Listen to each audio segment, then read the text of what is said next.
very excited to do this very short interview. I just want to say we do have a house of AllThingsD, but we would not do that nipple thing at all. I think we should just, without further ado, introduce Dan and Dave and George. Right. Bring them out. The creators and the writer. Hello.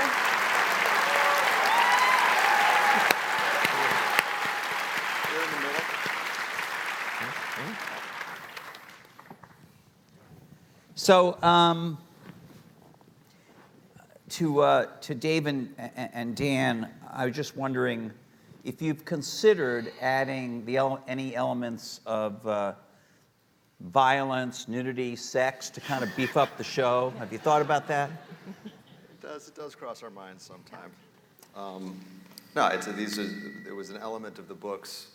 George's books. We're going to just blame George for everything. Anything controversial, we just point at George. Well, I was just thinking George has an incredible internal life, I think, is going on here. So let's begin with George. George, how did you said at one point that you did not conceive of the books being able to be translated into a movie or another entertainment format? No, actually, just the reverse. I'd spent 10 years in Hollywood. Mm-hmm. And during that time, perhaps because the first 15 years of my career were all in prose, where you're limited only by your own imagination. You don't have to worry about budgets or anything like any practical concerns. I tended to write very big. So the 10 years that I did spend in television and film, I was constantly getting to refrain after I turned in a script. This is great, but it would take 5 times our budget to do it. Could you please go back? Could you please eliminate like 12 of these characters? And this big battle, could that be a duel between the hero and the villain? And et cetera. So, and I did that. I mean, I was a professional, and I would write these huge first drafts, and then I would get them down to a final shooting script. But after 10 years of doing that, I was sick of doing that. So when I went back to prose to write the Game of Thrones, the first of the novels, I said, the hell with it. I'm just going to let it all hang out. I'm going to write something as big as my imagination. I'm writing a novel here. It's never going to be filmed, so I can have all the characters I want. I can have all the battles I want, and dragons and direwolves and giants and mammoths and everything I can throw in. It's never going to be made into. Yeah, you were really discreet about it. Yes, and fortunately, these are the guys who have to figure out how to do it, and I'm saved from that necessity. So this is for those of you who watched the show. Of course, it's fantastic, and I'm pretty sure everyone here has watched it. But the books are amazing as well, just utterly amazing, and they're big. And they're really complicated because you've imagined this world with all these vivid characters and places, George. So I have to ask you, how is the 6th book coming? Well, it's coming. It's not done yet. It's not going to be done next week. I'm going to have to work on it. It's going to be another giant 1,500-page book. But I'm making progress. I've given up predicting when these things are going to be done because every time I do, I turn out to be wrong, and then everybody gets all upset. So. But it'll be done before these 2 guys retire, right? Well, I certainly hope so. They seem to be relatively young guys, so I think I have many years before retirement to go. Since the show started, we've been aging in dog years. Yeah. So talk about why you wanted to take this particular show and adapt it, because of this idea, the cost of it. Did you just think, HBO did Rome, so they have lots of money, or what was the... that Richard Plepler likes to spend it? What? I think we were too inexperienced to know how daunting it was. I think we were too stupid, frankly, to realize that this was going to be so difficult. And we just fell in love with the books, and we thought this could be a great series, and didn't think about the fact that the cast was going to be larger than any cast in television history, or that we'd have to shoot in 5 different countries as we did for this season. We were ignorant, and the first time we had lunch with George, 5 hours at the Palm, and never once came up that we had no experience. We never produced a television show, never produced a movie, never produced anything for the internet, nothing. That's Hollywood, that's okay. Right. The one thing that came up, the one test question George had for us was, who is Jon Snow's mother? And we kind of looked at each other, and we ventured an answer, and I think we got it right, and we did get it right. And from there, we had George's support, so. So, why do you think the show has had such resonance, particularly with kind of people? Obviously, there's lots of audiences for the show, but here in San Francisco, it's a good place to point out that it has a pretty strong following in the tech world. What accounts for that in your mind? Any of you? I think the short answer is I don't know, because I'm not in the tech world. But my guess would be that I think that people in the tech world can handle complexity pretty well and are used to dealing with complexity in their everyday life. And I think that the average viewer, not even the average tech viewer, but the average viewer, period, has a much greater capacity for following complex interactions between people than the average TV show maybe gives them credit for. I think if you make something, I think people are sort of evolved to handle rich interactions between other people more than that's kind of what we're designed to do. And I think that the show rests on a lot of that. And I think that if you kind of make it and don't dumb it down and assume that people are smart enough to keep up with what you're doing, that it's going to work for them. What's been the hardest part of adapting the books? It's so complex and so detailed. What has been the most difficult part of doing that in terms of getting Damn the story? technology. I think the sheer scope of it. Is this now here? Yeah. Good, because I will say nothing interesting. I think, honestly, this last season in particular was so daunting just on a technical level of shooting in 5 different countries with this massive cast of characters trying to tell. Storm of Swords is a book, 1,200 pages. We're only doing the first half of it in this season. And it still required us to shoot 2 units simultaneously. Every single day we shot 2 units, not first and second unit, but 2 first units with first unit directors shooting different episodes, all out of order. The very first scene we shot from the season was from the season finale. And it was just, it was a huge burden for the cast, for the crew, for the directors. And I'm still not quite sure how we got through it. But George does not give us an easy task, as he said many times. But the fact is, everyone's in love with it. Everyone's in love with the books, and there was a moment on set this year in Belfast, and this is a Northern Irish crew. Like, these are tough dudes. And there was a particular scene that we shot this year, and midway through it, I'm looking around, and everyone has tears in their eyes. And it's because people have fallen in love with the characters that George created. And George is a wrathful God and does terrible things to his creations, and when they die, it's horrible. Yeah, I'm still not. Skulls on his. I know. I'm still not over him killing Ned Stark. I couldn't believe it. I literally was running around my bedroom going, "What did he just do?" Because I hadn't read the books. But talk about that idea of creating characters in this day and age, George. I mean, you write these 1,500-page books. There's a lot of Twitter people in the audience. I know, Twitter staffers, where 140 characters is just fine. Characters are what it's all about for me, and always has been as a writer. I've written, in addition to fantasy, I've written some horror, I've written some science fiction. There are people in some of those fields who feel that these are very, very different things.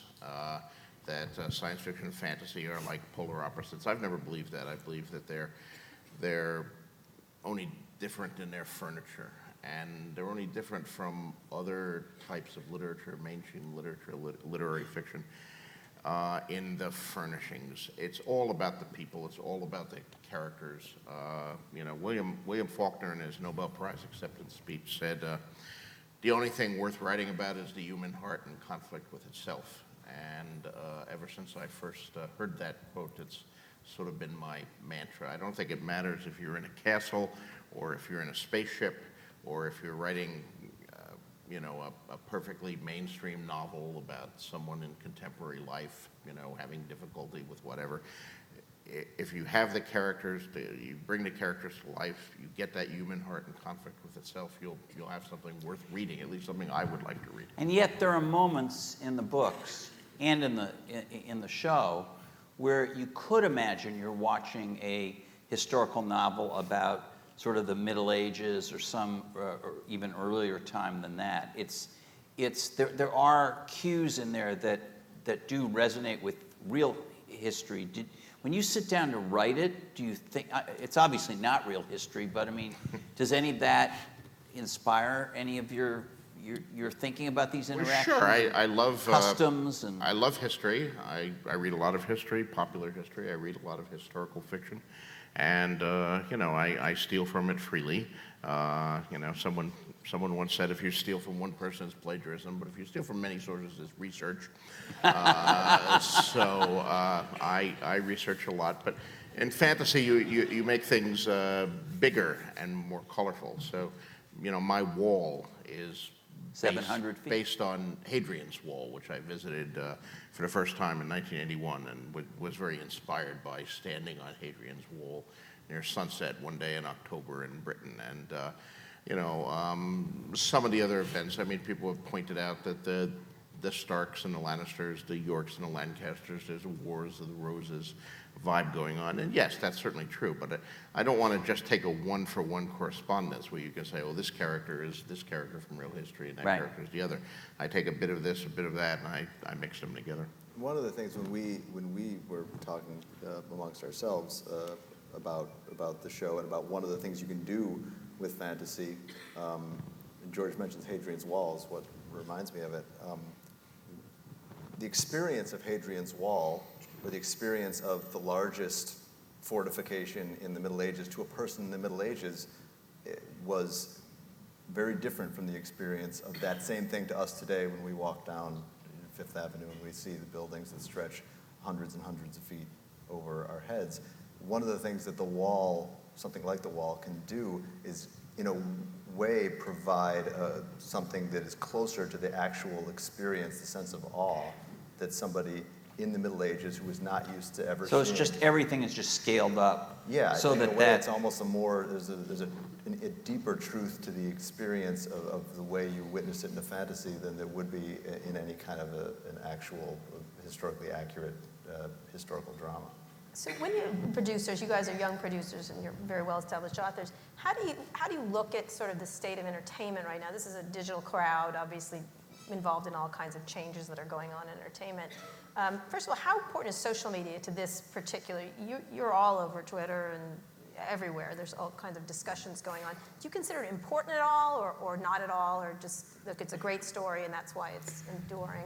Yeah, I mean, one of the things that's really fun about, Twitter in particular, is there's a website, there's a fan site, Winter is Coming, and they do this kind of running tally of real time, as the show airs, what people are saying on Twitter. And for us, we don't get to watch most of the episodes with an audience. I mean, it's rare, we have a premiere maybe where you can sit there with a group of people, but normally it's people watch TV in their home, so it's not a communal experience. But the fun thing about this Twitter feed is you get to see how people are reacting in real time.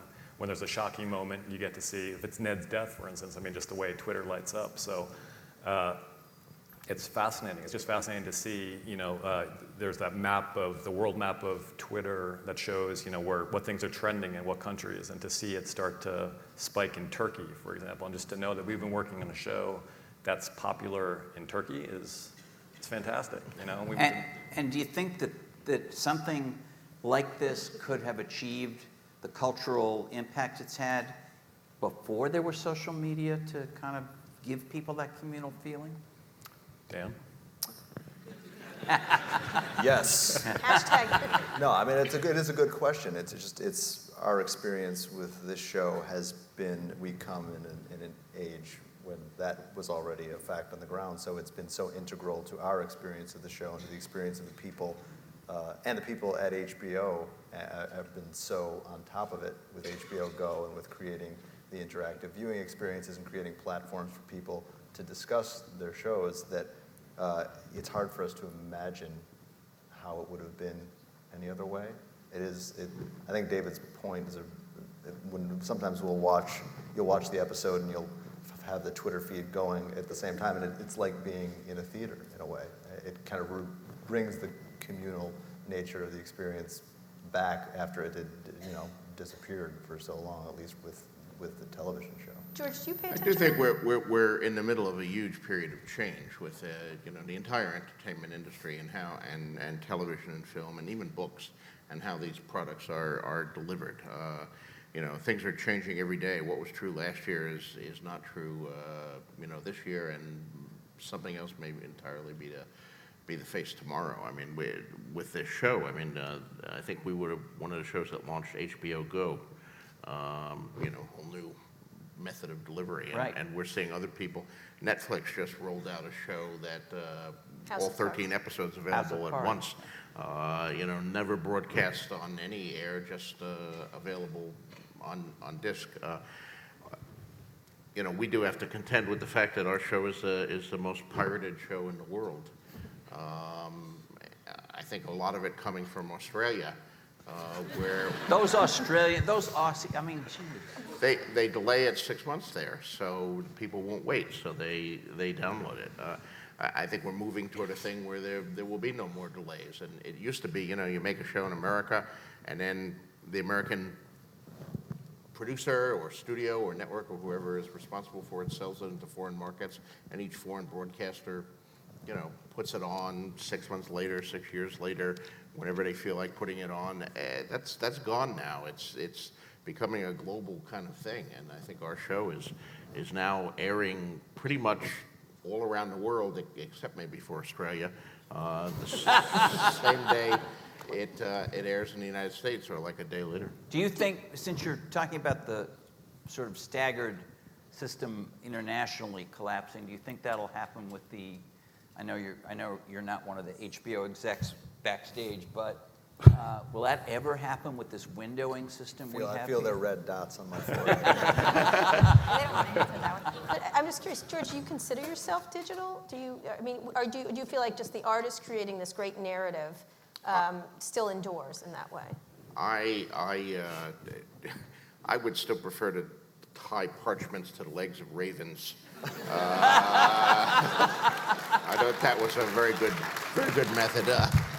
No, I use a computer, but I'm hardly George's I'm hardly a digital. very analog guy. Tell them which word program you use. Yeah, tell him. I still work. I write my fiction on a DOS computer with WordStar 4.0. All right. Which is slightly more advanced than tying a message to the leg of a raven, but not much. And yet, there are people in this audience reading it on the latest iPad or Kindle or whatever. Yes. Couldn't be farther removed in a software sense. It's a strange and interesting world. I know science fiction writers who still work on manual typewriters or write their stories longhand, and yet they're writing about the 25th century. So, Yeah. how do you, we live in interesting times. Absolutely. So we just have a couple of minutes left. What do you imagine doing? You're moving into the next season. Is that correct? You have a next season? Not officially, right? But well, do you think you have a next season? I'm optimistic. We're yeah. hoping very hard. If anyone watches this season, we'll probably. Right. Okay. So you'll We're have to hoping watch. that some people will tune in to see the shows. Let's talk very quickly about this season. It looks a little darker. It looks Yeah. a little darker, I mean, not that it could get darker, but indeed it is. How do you look at Well, the the arc book of you're working on is darker, I think, just as a reader. Well, in the first season, we beheaded our protagonist, so that was Right. kind of dark. It's shocking. Yeah. I think we It's- struck there is darkness this season, but I think there's also more overt romance in this season than there's ever been before. So we've tried to strike a balance and not create. And nobody wants to be oppressed by their entertainment, or at least But most when you people say don't. romance in that, I mean, because it's not tons romantic going on. There's a lot of, consensual relationships with No, nieces. I'm saying romance. I'm using romance in the traditional Not that there's anything sense. wrong with this. It's We San might have different Francisco. definitions of romance. Right. You mean real romance? I'm using romance in the traditional sense, not just not your brothel sort of romance. Right. So There was one of that in here. I just saw Well, that. Yeah. It's just a trailer. Yeah. So It is. I do think it's interesting to kind of consider this issue of what constitutes darkness in entertainment. Right. If you watch a week of television, sometimes primetime television, dramatic shows, and look at how many people die. Lots. Right, a lot. A tremendous amount of people die in shows that are not considered particularly dark.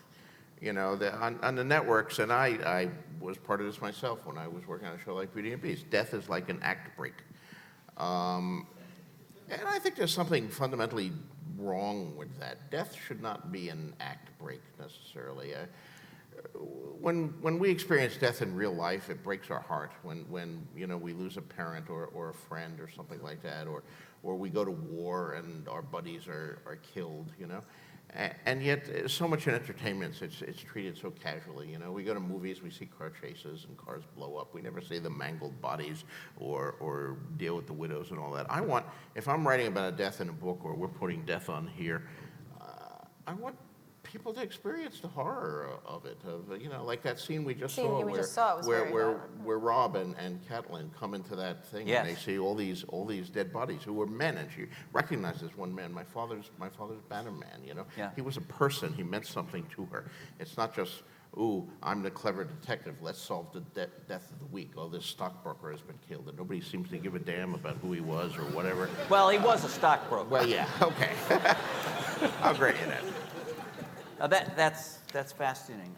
We don't have any time left, but I want to ask one last question, and you've been great. How sure are you all that you can do shows through the whole end of the, what is it, 7 books that you're intending to write? 7 books, yeah. Do you think we're going to be able to see that Well- in televised form?